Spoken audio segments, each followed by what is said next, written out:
प्यारे बच्चों, ये आज हम लोग पढ़ेंगे क्लास 10th का पहला जो चैप्टर है परावर्तन व अपवर्तन प्रकाश से संबंधित।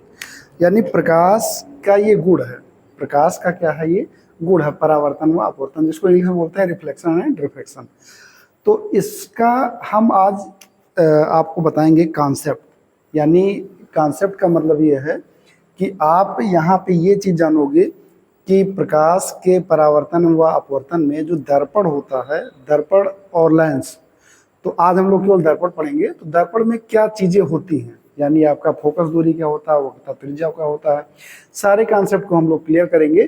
फिर इसके बाद में इस चैप्टर के न्यूमेरिकल को यानी आंकिक प्रश्न को सॉल्व करेंगे और बहुत ही मज़ेदार तरीके से सॉल्व करेंगे। एकदम ईजी हो जाएगा, कुछ इसमें फिर बचेगा नहीं, एकदम आसान हो जाएगा। तो हम लोग शुरुआत करते हैं। सबसे पहले हम आपको ये बता दें, जो दर्पण है, दर्पण का यूज हमने क्यों किया? क्योंकि प्रकाश के गुण को जानने के लिए। यानी गुण कौन सा गुण? परावर्तन का। तो ये मान लीजिए आपका गोलीय दर्पण है, ये है आपका गोलीय दर्पण, जिसको इंग्लिश में बोलते हैं स्फेरिकल मिरर। गोलीय दर्पण को ऐसा समझिए जैसे कोई आपका बॉल है, गेंद है, जो अंदर से हॉलो होता है, खोखला होता है। और अब कोई भी अगर गोल चीज है तो उसमें एक सेंटर होता है। एक क्या होता है? सेंटर। और ये क्या होता है? ये आपका रेडियस कहलाता है, ये भी आपका रेडियस कहलाता है। और दोनों मिलके हमारा क्या होता है? डायमीटर। ये मैथ्स में पढ़ाया जाता है। तो यहाँ डायमीटर हम लोग को नहीं पढ़ना है, बस केवल अभी फिलहाल ये जानना है कि बीच में एक सेंटर है और इधर इधर आपका क्या है? रेडियस है। अब सपोज कीजिए ये आपका जो गेंद है, अगर ये फूट जाए, तो फूटने का मतलब बीच से अगर ये निकल जाए, ये फूट जाए, तो ये जो यहाँ से दिख रहा है डायग्राम, एक तो हमारा इधर ये हो गया राइट और ये हो गया लेफ्ट। तो लेफ्ट वाला हमारा कुछ इस तरह से बन रहा है, ठीक, और राइट वाला जो बन रहा है कुछ इस तरीके से बन रहा है। तो अब इसको अगर हम यहाँ से ऐसे किए हैं ये, और इसको किए हैं ये, तो ये जो पोर्शन है हमारा पहला वाला, ये यही हमारा कहलाता है उत्तल दर्पण। उत्तल दर्पण, जिसको इंग्लिश में बोलते हैं कॉन्वेक्स मिरर। कॉन्वेक्स मिरर मजेदार तरीका है ये समझने का। और ये जो हमारा है ये होता है अवतल दर्पण। अवतल दर्पण, जिसको इंग्लिश में बोलते हैं concave mirror. Concave mirror English में बोलते हैं। अब इस गोले को जब बीच से ब्रेक हुआ तो ये दो बन गया। एक ये हो गया उत्तल दर्पण, ये हो गया आपका अवतल दर्पण। समझ में आ रहा है? अच्छा, अब यहाँ से अगर हम एक लाइन ऐसे खींच दें, ऐसे यहाँ पे भी, यहाँ पे भी, तो इसको बोलते हैं प्रिंसिपल एक्सिस या मुख्य अक्ष बोलते हैं। इसको क्या बोलते हैं? मुख्य अक्ष बोलते हैं। ये जो लाइन गई है मुख्य अक्ष बोलते हैं। अच्छा, ये लाइन आपकी समझिए ऐसे गई है, ऐसे है ये, सोच लीजिए ऐसे है ये। अब ये देखिए इतना पोर्शन यहाँ पे ऐसे गया है, तो अब आप समझ रहे होंगे कि ये जो ये चीजें हैं, ये इधर आपके यहाँ आपका मान लीजिए सी दिख रहा है, और ये पूरा क्या है? आर। समझ में आ रहा होगा ये। अगर इसको हम मिटा दें, इसको ऐसे हम दबा लें, तो ये आपका यही चीज़ यहाँ पे बन के आया है। अच्छा, यहाँ पे भी अगर इसको हम कर लें, तो देखिए ये आपका ये पोर्शन यहाँ पे सी है और यहाँ पे क्या है? आर है, ठीक। अब यहाँ पे जो सी होता है उसी को बोलते हैं वक्रता त्रिज्या। क्या बोलते हैं? वक्रता त्रिज्या। ऐसे हम गोले में क्या बोलते हैं? त्रिज्या। ये हमारा वक्रता त्रिज्या। और ये आपका वक्रता केंद्र है, वक्रता केंद्र। और ये जो आर है उसको बोलते हैं वक्रता त्रिज्या। वक्रता त्रिज्या।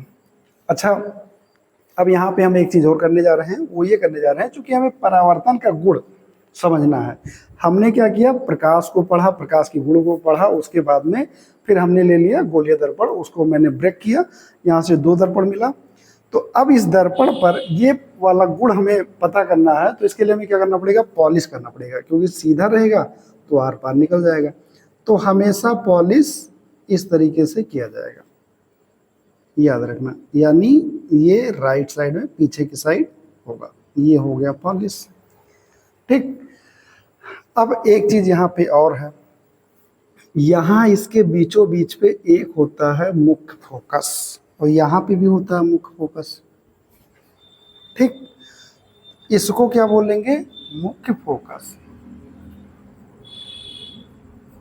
मुख्य फोकस इसको बोलेंगे। और यहाँ पे मुख्य फोकस हो गया। अच्छा, ये जो हमारा होता है मुख्य फोकस, ये बीचों बीच में होता है सी के, और ये आपका ध्रुव, ये जो पी होता है इसको बोलते हैं ध्रुव। यानी यहाँ पे जो है ये दोनों पोल कहलाएगा, ये क्या है, ध्रुव है। तो ये यहाँ भी पी है और आपका यहाँ पे भी पी है, तो ये हो गया। अब ये जो दूरी होती है इसको भी माना जाता है स्मॉल एफ, दोनों बराबर होते हैं। यहाँ पे भी क्या होगा, बराबर होंगे स्मॉल एफ। ठीक। अब आप देख रहे होंगे एफ और एफ, ये आर है तो आर में ये बराबर की दूरी पर है, जितना इधर एफ है उतना इधर भी एफ है। तो एफ जो होता है स्मॉल एफ, इसको बोलते हैं फोकस दूरी। क्या बोलते हैं, फोकस दूरी बोलेंगे। अच्छा, आर जो अभी हुआ है वो एफ प्लस एफ से मिलके बना है, तो इसलिए इसको बोलते हैं 2f। यानी जो हमारा वक्रता त्रिज्या है, ये आपका बहुविकल्पीय प्रश्न में आता है, वक्रता त्रिज्या किसके बराबर है, 2 गुणे फोकस दूरी के बराबर है ये। या इसको ऐसे समझ सकते हो, फोकस दूरी अगर हम वहां रोक ले तो वक्रता त्रिज्या बटे 2 लिखा जाएगा। वक्रता त्रिज्या बटे 2 इक्वल टू फोकस दूरी, ये आपका हो गया। यानी एक फार्मूला ये भी समझ सकते हो, F equal to R by 2 या F equal to R by 2। तो यहाँ से ये आपका फार्मूला बन गया, वक्रता त्रिज्या तथा फोकस दूरी में संबंध। कभी पूछा जाएगा तो इस तरह से आपको लिखना होगा। तो यहाँ से ये इतनी चीजें आपकी क्लियर हो गई, उम्मीद करते हैं समझ में आ गया होगा। अब और हम एक बार बताते हैं दोबारा, ये कोई गोलीय दर्पण है, ऐसा सोचो आप, कोई गोला है, कोई गेंद है, तो उसको हमने क्या किया है, यहाँ पे हमने देखा कोई भी अगर सर्किल जैसा होगा तो वहाँ एक सेंटर होता है, इधर का आपका रेडियस होता है, 2 रेडियस मिलकर डायमीटर होता है। फिलहाल यहाँ पे डायमीटर का कोई यूज नहीं है, हम लोग चूंकि फिजिक्स पढ़ रहे हैं। इसको हम मान लेते हैं राइट साइड है इधर वाला लेफ्ट साइड। तो राइट साइड हमारा बनता है अवतल दर्पण। अवतल दर्पण क्या बनेगा, राइट साइड वाला। उत्तल दर्पण कौन सा मिलेगा, लेफ्ट साइड वाला। अब ये इस पोर्शन को हटा दिया जाए तो ये हमारा यहाँ बन गया है उत्तल दर्पण। तो यहाँ पे हमने एक लाइन खींची जो पी से और सी से होकर जाएगा। तो पी हमारा क्या है, ध्रुव है, सी हमारा वक्रता केंद्र है। अब ये जो त्रिज्या है, यहाँ भी त्रिज्या हमने मान लिया, तो ये सी और पी के बीच की दूरी वक्रता त्रिज्या कहलाई, और इसी के बीचों बीच में एफ हमारा फोकस कहलाया। ये पी ध्रुव है ही, ये जो दोनों है बराबर की दूरी है, एफ फोकस दूरी कहलाती है। तो आर इक्वल टू बताया गया एफ और एफ 2 एफ, तो आर इक्वल टू 2f। तो वक्रता त्रिज्या बराबर 2 गुणी फोकस दूरी, या 2 यहाँ कर दो तो वक्रता त्रिज्या अपन 2 इक्वल टू फोकस दूरी, F equal to R by 2। इतना आपको समझ में आ रहा होगा। अब आगे हम लोग समझते हैं क्या और समझना हमें, आगे हमें ये समझना होता है, जब ये सारी चीजें हमारे पास आ जाती हैं, चूंकि हमें प्रयोग करना है प्रतिबिंब की दूरी निकालने के लिए, ठीक है। तो प्रतिबिंब की दूरी के लिए मान लो यहाँ कोई वस्तु रखा है, यहाँ पे क्या है, कोई भी वस्तु रखा है। अच्छा, यहाँ ही क्यों रखेंगे, क्योंकि ये दर्पण है, तो दर्पण के का ये पीछे का भाग है और ये आगे का भाग है, तो हमेशा आगे ही रखेंगे, ठीक है। हमेशा क्या रखेंगे, आगे ही वस्तु को रखेंगे, पीछे रखने नहीं जाएंगे। ये हो गया। तो वस्तु यहाँ रखेंगे। तो अब हम आपको बताने जा रहे हैं कि दूरियां सब पता चलनी चाहिए, ठीक है। अच्छा, दूरियां के लिए आप एक कॉन्सेप्ट और समझ में आना है आपको। ये चीज सपोज करो आपको हम एक लाइन ऐसे खींच दें, और एक लाइन ये है आपका ये, तो ये आप पढ़े होंगे x अक्ष होता है, ये y अक्ष होता है। तो ये x अक्ष जो होता है प्लस में चलता है, ये y अक्ष होता है प्लस में चलता है, इधर का x होता है माइनस में चलता है y माइनस में। तो कहने का मतलब जो दूरी जो आपका ये राइट साइड में है वो प्लस में रहेगा, लेफ्ट साइड वाला माइनस में रहेगा। ऊपर जब आएंगे तो ऊपर वाला प्लस में, नीचे वाला माइनस में। सेम चीज यहाँ पे भी है आपका। ये आपका प्लस में इधर, ये आपका माइनस में, इधर आपका प्लस में, इधर आपका माइनस में।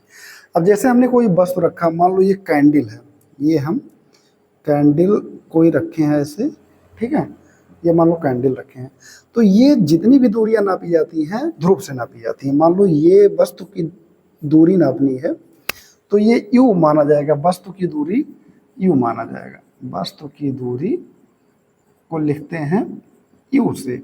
अच्छा यू, अब ये भी लिखना है कि प्लस है कि माइनस है, क्योंकि हमने बताया है कि जो भी आपका लेफ्ट साइड में रहेगा वो माइनस में चलेगा, राइट साइड वाला प्लस में चलेगा, तो लेफ्ट वाली चीजें माइनस में चलेंगी, तो ये वस्तु की दूरी हमेशा माइनस में रहेगा, चाहे उत्तल दर्पण हो चाहे अवतल दर्पण हो। तो ये आपका हो गया।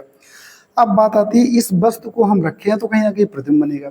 अब प्रतिबिंब दो तरीके से बनता है, या तो पीछे बनेगा या तो आगे बनेगा। अगर प्रतिबिंब पीछे बना, प्रतिबिंब की दूरी, चूंकि प्रतिबिंब हमारा आगे पीछे दोनों बन सकता है, तो प्रतिबिंब की दूरी, अगर प्रतिबिंब हमारा, प्रतिबिंब की दूरी को v से शो करते हैं, अगर प्रतिबिंब हमारा क्या बनेगा, दर्पण के पीछे बनेगा तो होगा माइनस, सॉरी प्लस। अगर प्रतिबिंब दर्पण के सामने बनेगा तो माइनस। तो प्लस और माइनस दोनों हो सकता है, ये हम लोग कंडीशन में समझेंगे। जो भी आएगा, जो भी मतलब इसको जब जब भी आप पूरा इमेज बनाओगे तब पता चलेगा कि माइनस में हमारा प्रतिबिंब जा रहा है कि प्लस में जा रहा है। अब बात आती है उत्तल दर्पण के लिए, अगर एफ की बात किया जाए, स्मॉल एफ, फोकस दूरी जिसको बोला गया है, उत्तल दर्पण के लिए फोकस दूरी हमेशा होगा प्लस, लेकिन अवतल दर्पण के लिए जो फोकस दूरी होगा वो हमेशा होगा माइनस। तो इसीलिए मैंने प्लस माइनस लिख दिया है, सिचुएशन के अकॉर्डिंग होगा। अब बात आती है फोकस दूरी वक्रता त्रिज्या की। अब वक्रता त्रिज्या आप लोग देख रहे होंगे, ये भी हमारा कहाँ पे जा रहा है, यहाँ पे वक्रता त्रिज्या आपका राइट साइड, लेफ्ट साइड में है, यहाँ पे आपका राइट साइड में है, तो लेफ्ट राइट में है, तो इसलिए ये भी हमेशा प्लस और माइनस में रहेगा। ठीक, इसको हम आपको बता दे रहे हैं। अगर आपका उत्तल दर्पण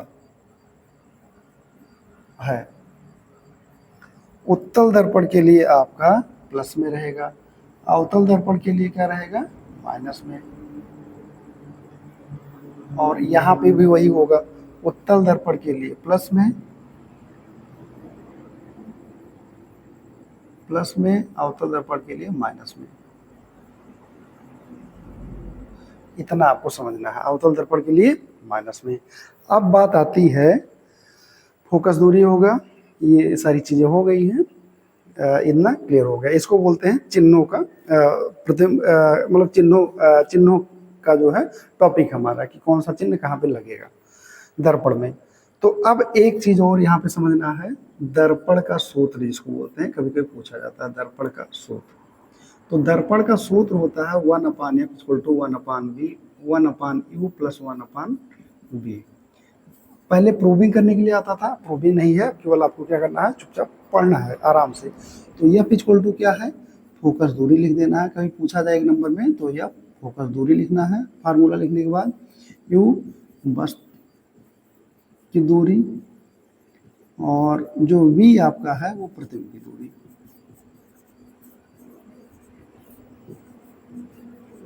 तो ये आपका कॉन्सेप्ट है।